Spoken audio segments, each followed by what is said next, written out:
नमस्कार, आप देख रहे हैं खबर चालीसा। मैं हूं दीपक डोभाल। खबर चालीसा यानी ऐसा बुलेटिन जहां एक जगह आपको मिलती है दिन भर की सारी खबरें फटाफट।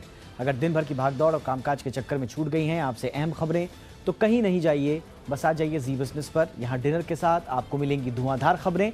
शुरुआत होगी कारोबार की खबरों से, फिर राजनीति। बुलेटिन के दूसरे हिस्से में होंगी राज्यों की बड़ी खबरें, स्पोर्ट्स, एंटरटेनमेंट के तड़के के साथ दुनिया जहान का हाल। तो शुरू करते हैं आज की खबर चालीसा। बाजार में लगातार तीसरे दिन शानदार तेजी रही। 8 अप्रैल के बाद निफ्टी फिर 14,850 के पार निकला है। बैंकिंग शेयरों में हुई खरीदारी से बाजार को सपोर्ट मिला। निफ्टी और बैंक निफ्टी दोनों तेजी के साथ खुले। पूरे दिन बाजार पर खरीदारी करने वालों का जोर बना रहा और अंत में सेंसेक्स 880 अंकों की शानदार तेजी के साथ 49,735 पर बंद हुआ। निफ्टी भी 211 अंकों की शानदार तेजी के साथ 14,865 पर बंद होने में कामयाब रहा। बैंक निफ्टी में 987 अंकों की तेजी रही। बाजार में तेजी की अगुवाई आज फाइनेंशियल और बैंकिंग शेयरों ने की। प्राइवेट बैंक और फाइनेंशियल सर्विसेज इंडेक्स ने 3% तक की छलांग लगाई। पीएसयू बैंक इंडेक्स ने 2.5% तक की तेजी दिखाई। बैंक, ऑटो, एनबीएफसी और सीमेंट शेयरों में खरीदारी रही। सरकारी बैंकों में सिर्फ इंडियन ओवरसीज बैंक के शेयरों ने निराश किया, जबकि सभी प्राइवेट बैंकों में तेजी रही। फार्मा इंडेक्स पर भी सिर्फ 3 और रियल्टी इंडेक्स पर सिर्फ 4 शेयर चढ़े। मंथली एक्सपायरी के दिन एक दिन पहले बैंक निफ्टी ने आउट परफॉर्म किया और 987 अंक चढ़कर बंद हुआ। फूड डिलीवरी स्टार्टअप जोमैटो का आईपीओ जून तक आ सकता है। कंपनी ने इसके लिए सेबी में अर्जी दे दी है। सही मायनों में ये पहला बड़े स्टार्टअप का आईपीओ होगा जो लिस्टिंग के लिए आएगा। इशू के जरिए कंपनी 8,250 करोड़ रुपए तक जुटाएगी। इसमें 7,500 करोड़ रुपए फ्रेश इशू के जरिए जुटाने का प्लान है, जबकि 750 करोड़ रुपए ऑफर फॉर सेल से जुटाए जाएंगे। ऑफर फॉर सेल में निवेशक अपना हिस्सा बेचकर निकलते हैं। इन्फोएज ने पहले ही ऐलान कर दिया है कि वो जोमैटो के इशू में अपनी 750 करोड़ रुपए की हिस्सेदारी बेचेगी। इशू का ये बड़ा साइज होने की वजह ये भी है कि लिस्टिंग के बाद पुराने निवेशक बढ़िया कीमत मिलने पर शेयर बेचकर निकलेंगे। ऑफर में आने वाले हर शेयर की वैल्यू ₹1 रखी गई है। देश की सबसे बड़ी कार कंपनी मारुति सुजुकी ने भी ऑक्सीजन संकट में मदद का हाथ बढ़ाया है। कंपनी ने हरियाणा में अपनी फैक्ट्रियों को 1 से 9 मई तक बंद करने का फैसला किया है, ताकि कोरोना के गंभीर मरीजों को मेडिकल ऑक्सीजन की आपूर्ति की जा सके। इस दौरान कंपनी की फैक्ट्रियों में प्रोडक्शन नहीं होगा। मारुति सुजुकी ने एक बयान में कहा कि उसकी फैक्ट्रियों में कार बनाने में बहुत कम ऑक्सीजन का इस्तेमाल होता है, जबकि कल पुर्जे बनाने में इस गैस का व्यापक इस्तेमाल होता है। कंपनी का मानना है कि मौजूदा स्थिति में जो भी ऑक्सीजन उपलब्ध है उसका इस्तेमाल लोगों की जिंदगी बचाने के लिए होना चाहिए। कोरोना के बढ़ते मामलों के बीच एक अच्छी खबर आई है। सीरम इंस्टीट्यूट ऑफ इंडिया ने अपनी कोरोना वैक्सीन कोविशील्ड की कीमत राज्यों के लिए घटा दी है। अब राज्यों को कोविशील्ड 300 रुपए प्रति डोज के हिसाब से मिलेगी। पहले कंपनी ने राज्यों को 400 रुपए प्रति डोज के हिसाब से वैक्सीन देने के लिए कहा था, यानी अब राज्यों को वैक्सीन 25% सस्ती मिलेगी। आपको बता दें कि वैक्सीन की कीमत को लेकर काफ़ी सवाल उठाए गए थे। सुप्रीम कोर्ट ने भी पूछा था कि वैक्सीन के अलग अलग रेट किस आधार पर तय किए गए हैं। बाद में केंद्र सरकार ने वैक्सीन बनाने वाली कंपनियों से कहा था कि वो कीमत घटाने को लेकर एक बार जरूर सोचें। कोरोना के मोर्चे पर एक और अच्छी खबर है। कोरोना के इलाज में काम आने वाली टोसिलुजुमैब की नई खेप भारत आ गई है। करीब 3 हफ्तों से इस दवा की किल्लत चल रही थी। 3,245 नई डोजेस राज्यों को दिए जाएंगे। केंद्र सरकार सीधे राज्य सरकारों को ये दवाई देगी। इस बारे में केंद्र सरकार ने सिप्ला को निर्देश दे दिया है। और आपको ये भी बता दें कि इस दवा का देश में उत्पादन नहीं होता है। सिप्ला ही अकेली इसकी इंपोर्टर है। राज्य खुद डोज का बंटवारा तय करेंगे। सबसे ज़्यादा हिस्सा 800 महाराष्ट्र को मिल सकता है। 500 डोज दिल्ली सरकार के लिए तय हो सकती हैं। गुजरात, एमपी, तमिलनाडु, पंजाब को 200 डोज मिल सकते हैं और 200 डोज केंद्र को, उनके जो अधीन संस्थान हैं उनको मिलेंगे। ये अंतरिम वितरण है, आगे स्टॉक आने पर कोटा बढ़ेगा।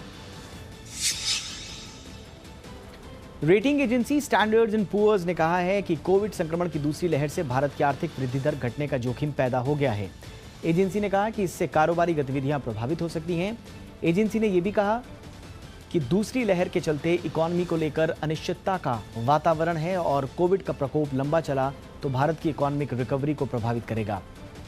S&P ने यह भी कहा कि वित्त वर्ष 2021-22 के लिए 11% ग्रोथ के अनुमान को संशोधित करना पड़ सकता है, खासतौर पर जब सरकार व्यापक लॉकडाउन को लागू करने के लिए मजबूर हो जाए। रेटिंग एजेंसी ने कहा कि भारत में कोविड-19 की दूसरी लहर बेहद गंभीर है। ARC यानी कि एसेट रिकंस्ट्रक्शन कंपनियों पर RBI की समिति ने सभी स्टेक होल्डर से सुझाव मांगे हैं। ये सुझाव इस साल 31 मई तक दिए जा सकते हैं। RBI ने 19 अप्रैल को ARC के कामकाज की समीक्षा के लिए एक समिति का गठन किया था। समिति को ARC को सक्षम बनाने के लिए उपायों की सिफारिश करनी है। ये समिति IBC के तहत स्ट्रेस्ड एसेट के रिजोल्यूशन का रिव्यू भी करेगी। साथ ही समिति लिक्विडिटी बढ़ाने के तरीकों पर भी सुझाव देगी। NBFC कंपनियों ने RBI गवर्नर को चिट्ठी लिखकर रिटेल लोन लेने वाले ग्राहकों को रीस्ट्रक्चरिंग की छूट देने की मांग की है। चिट्ठी में कहा गया है कि सेल्फ एम्प्लॉयड लोन लेने वालों पर कोरोना की दूसरी लहर का बुरा असर पड़ा है। कंपनियों ने कहा है कि छोटी NBFCs को लोन रीस्ट्रक्चरिंग की छूट मिले, साथ ही रीस्ट्रक्चरिंग स्कीम को मार्च 2022 तक बढ़ाया जाए। NBFC कंपनियों ने लिक्विडिटी सपोर्ट की भी मांग की है। ऑल इंडिया फाइनेंशियल इंस्टीट्यूशन का सपोर्ट 50,000 करोड़ रुपए से बढ़कर 75,000 करोड़ करने की भी मांग की गई है। देश के सबसे बड़े बैंक SBI ने अपने ग्राहकों को ऑनलाइन फ्रॉड को लेकर आगाह किया है। बैंक ने कहा है कि अगर आपको कोई QR कोड मिलता है तो आप उसे सोच समझकर स्कैन करें। कैसे किसी की ओर से भेजा गया है QR कोड, ये पूरे जांच लें। QR कोड आपका बैंक खाता खाली कर सकता है। इसे समझाने के लिए SBI ने सोशल मीडिया साइट पर एक वीडियो भी शेयर किया है। इसमें बताया गया है कि QR कोड हमेशा पेमेंट करने के लिए इस्तेमाल होता है, ना कि पेमेंट रिसीव करने के लिए। इसीलिए पेमेंट रिसीव करने के नाम पर कभी भी QR कोड स्कैन नहीं करें और इससे आपका अकाउंट खाली हो सकता है। ये भी आगाह किया SBI ने अपने कस्टमर्स को फेक लोन कॉल्स को लेकर भी आगाह किया है। देश में 18 और इससे ज्यादा उम्र के लोगों का वैक्सीनेशन 1 मई से शुरू होगा और इसके लिए रजिस्ट्रेशन आज से शाम 4 बजे शुरू होना था, लेकिन 4 बजते ही कोविन पोर्टल क्रैश हो गया। लोगों को आरोग्य सेतु और उमंग ऐप पर भी ऐसी ही समस्या का सामना करना पड़ा। हालांकि थोड़ी देर बाद रजिस्ट्रेशन शुरू हो गया। दरअसल 18 से 44 साल के लोग बिना रजिस्ट्रेशन के टीका नहीं लगवा सकेंगे। आपको बता दें कि अपॉइंटमेंट प्राइवेट और राज्य सरकार के सेंटर्स की उपलब्धता के आधार पर ही मिलेगा, यानी राज्यों में 1 मई को वैक्सीनेशन के लिए तैयार सेंटर्स के आधार पर ही लोगों को अपॉइंटमेंट दिया जाएगा। 1 मई को 18 से 45 वर्ष की आबादी के टीकाकरण पर ब्रेक लगता दिखाई दे रहा है। कोरोना से प्रभावित बड़े राज्य महाराष्ट्र, राजस्थान, छत्तीसगढ़ ने वैक्सीनेशन को टाल दिया है। वैक्सीन डोज की सप्लाई में हो रही देरी की वजह से इन राज्यों ने यह फैसला टाल दिया है। 18 से ज्यादा उम्र के लोगों का राजस्थान में टीकाकरण कार्यक्रम 15 मई से शुरू किया जाएगा, लेकिन महाराष्ट्र और छत्तीसगढ़ ने ये नहीं बताया है कि 18 प्लस का वैक्सीनेशन कब शुरू करेंगे। महाराष्ट्र के स्वास्थ्य मंत्री राजेश टोपे ने कहा कि 1 मई से वैक्सीनेशन शुरू नहीं हो सकेगा क्योंकि वैक्सीन की कमी है। वैक्सीन निर्माता सीरम और भारत बायोटेक की ओर से जवाब नहीं मिला है। महाराष्ट्र के मुख्यमंत्री उद्धव ठाकरे ने 18 से 44 साल तक की उम्र के सभी लोगों को फ्री कोरोना वैक्सीनेशन लगवाने का ऐलान किया है। इस संबंध में आज कैबिनेट की बैठक में फैसला किया गया। बैठक के बाद मुख्यमंत्री कार्यालय ने जानकारी दी। राज्य सरकार 18 साल से ज्यादा उम्र के लोगों के वैक्सीनेशन पर 6,500 करोड़ रुपए खर्च करेगी। इस बीच महाराष्ट्र सरकार की स्पुतनिक वैक्सीन के लिए रूस से बातचीत चल रही है। खबरों के मुताबिक वैक्सीन की कीमत को लेकर राज्य सरकार रूस से बातचीत कर रही है। राज्य में कोरोना के हालात को देखते हुए महाराष्ट्र सरकार ने ब्रेक द चेन मिशन 15 मई तक बढ़ा दिया है, यानी कोरोना को लेकर जारी सख्ती अब 15 मई तक जारी रहेगी। आज हुई महाराष्ट्र कैबिनेट की बैठक में यह फैसला किया गया। कोरोना कर्फ्यू के तहत जरूरी सामानों की दुकानें सुबह 7 बजे से 11 बजे तक खुलेंगी सुबह ही, और इसके तहत मुंबई में लोकल ट्रेन की सर्विस आम लोगों के लिए बंद है। कोरोना काल में ऑक्सीजन की किल्लत को देखते हुए प्रधानमंत्री नरेंद्र मोदी ने पीएम केयर्स फंड से 1 लाख पोर्टेबल ऑक्सीजन कंसंट्रेटर्स खरीदने की मंजूरी दे दी है। पीएम मोदी की अध्यक्षता में आज हुई एक उच्च स्तरीय बैठक में यह फैसला लिया गया। बैठक में पीएम ने निर्देश दिया कि पोर्टेबल ऑक्सीजन कंसंट्रेटर्स को जल्द से जल्द खरीद लिया जाए और राज्यों को उपलब्ध कराया जाए। उन्होंने कोरोना से सबसे ज्यादा प्रभावित राज्यों को तरजीह देने की निर्देश भी दिए हैं। बैठक में पीएम केयर फंड के तहत पहले से स्वीकृत 713 पीएसए प्लांटों के अलावा 500 नए ऑक्सीजन प्लांट्स को भी मंजूरी दी गई है। यानी पीएम केयर फंड के जरिए 500 नए ऑक्सीजन प्लांट लगाए जाएंगे। देश में पिछले 24 घंटे में कोरोना के 3,60,960 नए मरीज मिले हैं। इस दौरान 3,293 लोगों की मौत भी हो गई। हालांकि राहत की बात यह है कि बीते 24 घंटे में 2,61,162 कोरोना मरीज ठीक भी हुए हैं। रिकवरी का ये आंकड़ा भी सबसे ज़्यादा है। मंगलवार को महाराष्ट्र में सबसे ज़्यादा 66,358 नए मरीज मिले और इसके पहले सोमवार को यहाँ 48,000 संक्रमितों की पहचान हुई थी। वहीं केरल, कर्नाटक, उत्तर प्रदेश ऐसे राज्य हैं जहाँ पिछले 24 घंटे में 30,000 से ज़्यादा संक्रमित मिले हैं लोग। उत्तर प्रदेश में 32,921, केरल में 32,819, कर्नाटक में 31,830 संक्रमित पाए गए। दिल्ली में कोरोना की बदहाल व्यवस्था को लेकर दिल्ली हाईकोर्ट में आज फिर सुनवाई हुई। याचिका दायर करने वाले वकील ने कोर्ट से गुहार लगाई थी कि उसके रिश्तेदार की सांसें टूट रही है, उन्हें तुरंत आईसीयू बेड की जरूरत है। इस पर जज की लाचारी साफ दिखी। उन्होंने कहा कि हमारी सहानुभूति आपके साथ है, लेकिन अस्पताल भी क्या कर सकता है जब उसके पास आईसीयू बेड खाली नहीं है। इस दौरान अस्पताल की तरफ से वकील ने बताया कि वो पूरी कोशिश कर रहे हैं कि मरीज को जल्द से जल्द आईसीयू में शिफ्ट कर दिया जाए, लेकिन मौजूदा समय में उनके पास एक भी आईसीयू बेड खाली नहीं है। आपको बता दें कि कल यानी मंगलवार को दिल्ली हाईकोर्ट ने केजरीवाल सरकार को फटकार लगाते हुए 5 स्टार होटल में जजों के लिए 100 बिस्तरों की स्पेशल कोविड फैसिलिटी बनाने के फैसले को वापस लेने को कहा था। उत्तर प्रदेश में कोरोना के बेकाबू हालात पर इलाहाबाद हाईकोर्ट ने योगी सरकार को फटकार लगाई है। कोर्ट ने सवाल किया है कि यूपी पंचायत चुनावों में कोरोना गाइडलाइंस का पालन क्यों नहीं किया गया। इसके अलावा कोर्ट ने हाथ जोड़कर एक बार फिर यूपी सरकार को 14 दिन के लिए बड़े शहरों में पूर्ण लॉकडाउन लगाने का सुझाव दिया है। आपको बता दें कि इससे पहले भी इलाहाबाद हाईकोर्ट ने प्रदेश के 5 बड़े शहरों में पूर्ण लॉकडाउन लगाने का आदेश दिया था, जिसे सरकार ने मानने से इनकार कर दिया। आज की सुनवाई में जज ने कहा कि अगर राज्य के हालात नियंत्रण में नहीं हैं तो 2 हफ्ते का लॉकडाउन लगाने में देरी नहीं होनी चाहिए।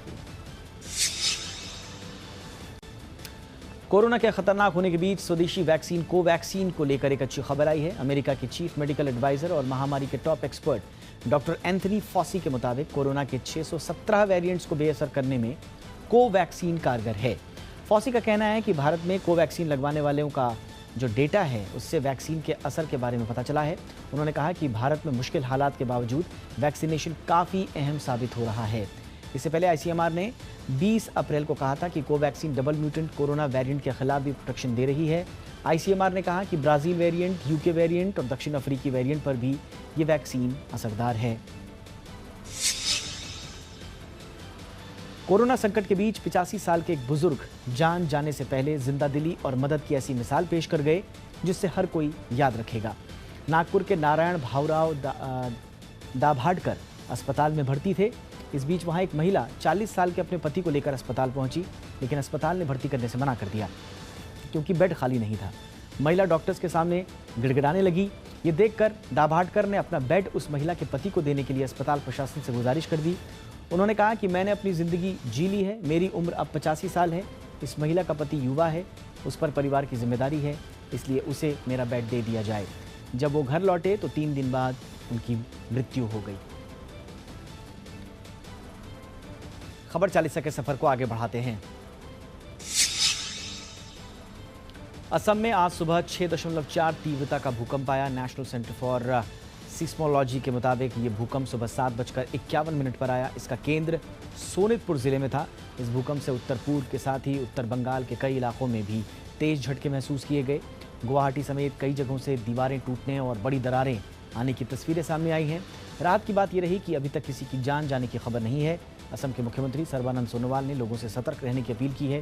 प्रधानमंत्री नरेंद्र मोदी और गृह मंत्री अमित शाह ने असम के मुख्यमंत्री से बात कर हर मुमकिन मदद का भरोसा दिया।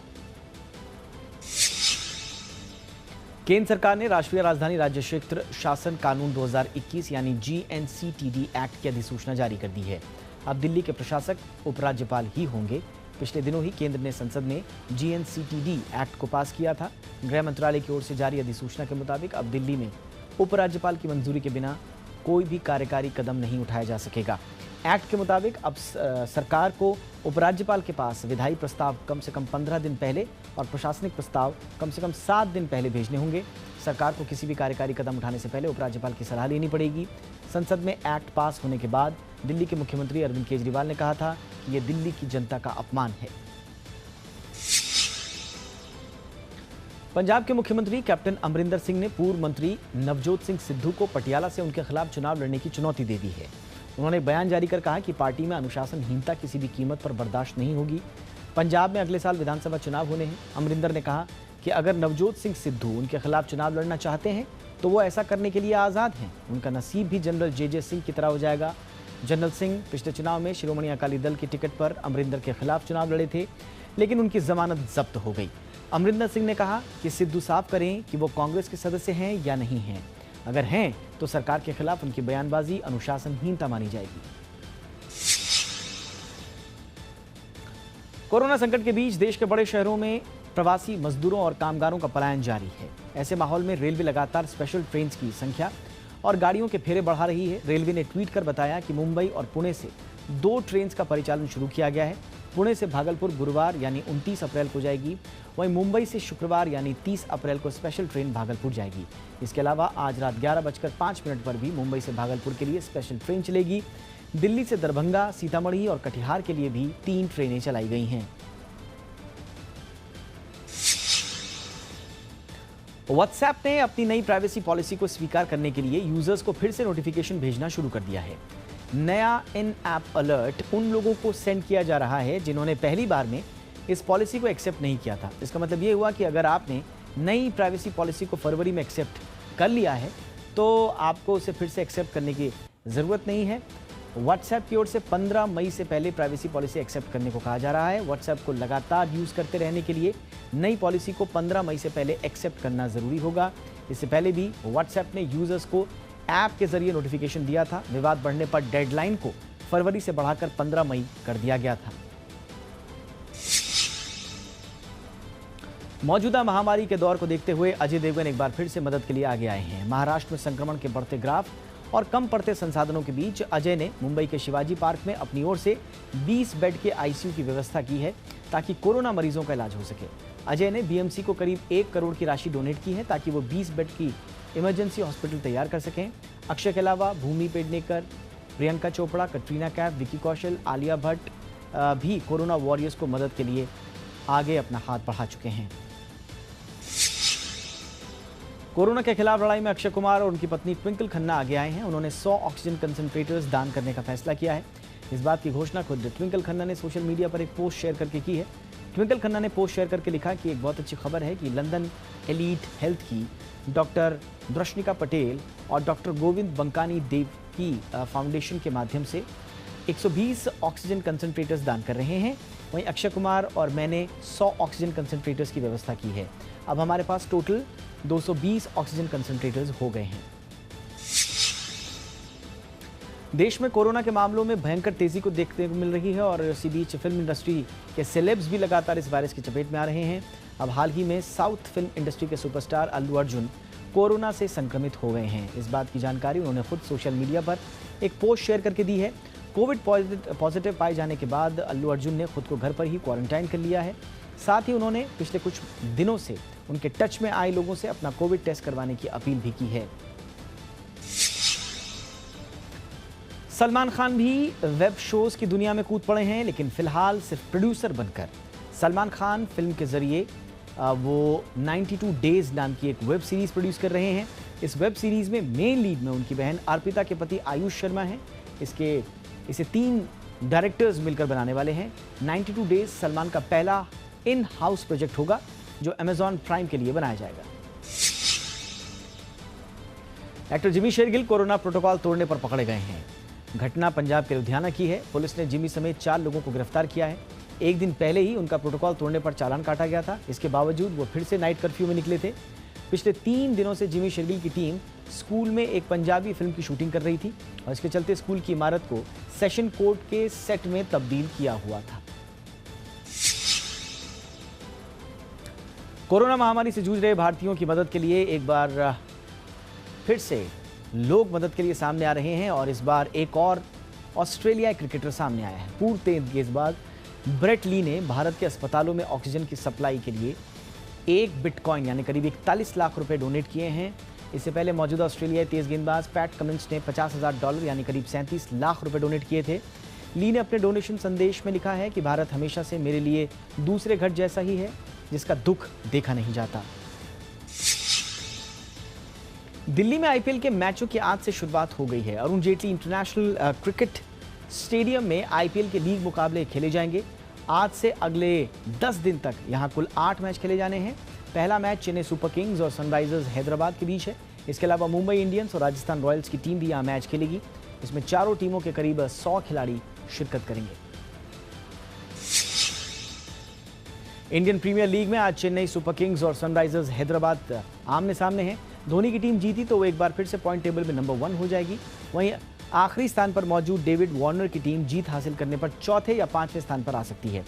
अभी सीएसके के 8 अंक हैं और जीत की स्थिति में उसके आरसीबी के बराबर 10 अंक होंगे, लेकिन बेहतर नेट रन रेट के कारण धोनी की टीम नंबर 1 बन सकती है। अभी हैदराबाद का net run rate Rajasthan, Punjab और कोलकाता से बेहतर है। आईपीएल 2021 सीजन के 22वें मैच में रॉयल चैलेंजर्स बेंगलुरु ने दिल्ली कैपिटल्स को 1 रन से हरा दिया। जीत के बाद कप्तान विराट कोहली ने यह कहा कि वे मैच को पहले ही खत्म कर देते, लेकिन मैच फील्डिंग में चूक की वजह से दिल्ली मैच के करीब पहुंच गई। कोहली ने कहा कि हमारी गेंदबाजी लाइनअप काफी अच्छी है, हमारे पास काफी विकल्प मौजूद हैं। इस मैच में हमारे गेंदबाजों और बल्लेबाजों ने बेहतर खेल दिखाया।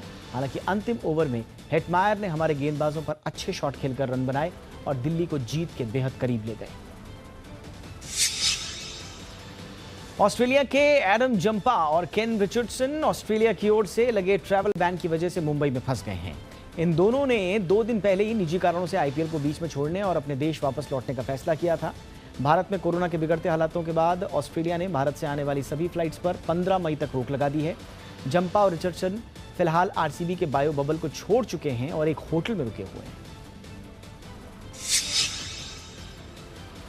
अमेरिका में centre for disease control and prevention यानी कि सीडीसी ने एक अहम फैसला किया है। सीडीसी ने कहा है कि ऐसे लोग जिन्होंने वैक्सीन का पूरा डोज ले लिया है वे घर के बाहर बिना मास्क के निकल सकेंगे। हालांकि ये लोग छोटे ग्रुप्स में ही मिल सकेंगे, उन्हें भीड़ जुटाने नहीं दी जाएगी। इनके पास इजराइल ने भी इसके बाद इसी तरह का कदम उठाया है। वहां भी कुछ नियमों के साथ बिना मास्क के घर से निकलने की मंजूरी दी जा चुकी है। इजराइल में करीब 60% आबादी पूरी तरह से वैक्सीनेट हो चुकी है। सिंगापुर पहले की तरह खुली हवा में सांस ले रहा है। कुछ सीमित पाबंदियों के बीच यहाँ के लोग जहाँ चाहे वहाँ घूम सकते हैं। हालांकि मास्क और सोशल डिस्टेंसिंग पूरी तरह से अनिवार्य है। फिलहाल एक ग्रुप में 8 से ज़्यादा लोग नहीं घूम सकते। बच्चे स्कूलों में लौट चुके हैं। 1 साल के वर्क फ्रॉम होम कल्चर के बाद ज़्यादातर वर्कर्स जो हैं वो दफ्तरों में लौट चुके हैं। अब मई में सिंगापुर में लोग मजबूत इकॉनमी का सपना पूरा होने का इंतजार कर रहे हैं। देश में 15% लोगों को पूरी वैक्सीन का डोज लग चुका है। वहां संक्रमण दर भी बेहद कम है। पैसिफिक देश फिजी में कोरोना का इंडियन वेरिएंट मिलने के बाद हड़कंप मच गया है। महामारी की चेन तोड़ने के लिए फिजी की राजधानी सुवा में बीते दिन 14 दिन का लॉकडाउन लगाया गया है। इससे महज 1 दिन बाद भारतीय वेरिएंट की पुष्टि होने के बाद हेल्थ डिपार्टमेंट चिंताओं में पड़ गया है। उन्होंने इस बात की चिंता जाहिर की है कि कहीं इस वेरिएंट के मिलने के बाद देश में कोरोना के मामलों की सुनामी ना आ जाए। आगे बढ़ते हैं और यूरोपियन कमीशन की पहली महिला प्रमुख उर्सुला वॉन डेर लेयन ने इसी महीने तुर्की में हुई घटना को लेकर अपना दर्द बयां किया है। दरअसल उर्सुला और यूरोपियन काउंसिल के प्रमुख चार्ल्स मिचेल ने तुर्की के राष्ट्रपति एर्दोगन से मुलाकात की थी। इस दौरान मीटिंग हॉल में सिर्फ 2 कुर्सियां थीं जिन पर एर्दोगन और मिचेल बैठ गए। उर्सुला खड़ी रह गई, उन्हें कुर्सी तक ऑफर नहीं की गई। उर्सुला को मजबूरन सोफे पर बैठना पड़ा था। उर्सुला ने अपना दर्द बयां करते हुए लिखा कि सिर्फ एक महिला होने के कारण उनके साथ ऐसा सलूक किया गया। 2017 में पेंसिल्वेनिया की 14 साल की ब्रैंडी लेवी को सोशल मीडिया पोस्ट को लेकर स्कूल से सस्पेंड किया गया था। तब किसी ने सोचा नहीं था कि वो मामला अमेरिकी सुप्रीम कोर्ट तक चला जाएगा। सुप्रीम कोर्ट ने स्कूली छात्रों की अभिव्यक्ति के आज़ादी के अधिकार पर बात की है। ब्रैंडी ने खुद को चीयरलीडर टीम में शामिल न किए जाने पर एक पोस्ट में अपशब्द लिखे थे। स्कूल ने नियम तोड़ने का हवाला देते हुए ब्रैंडी को 1 साल के लिए बाहर कर दिया।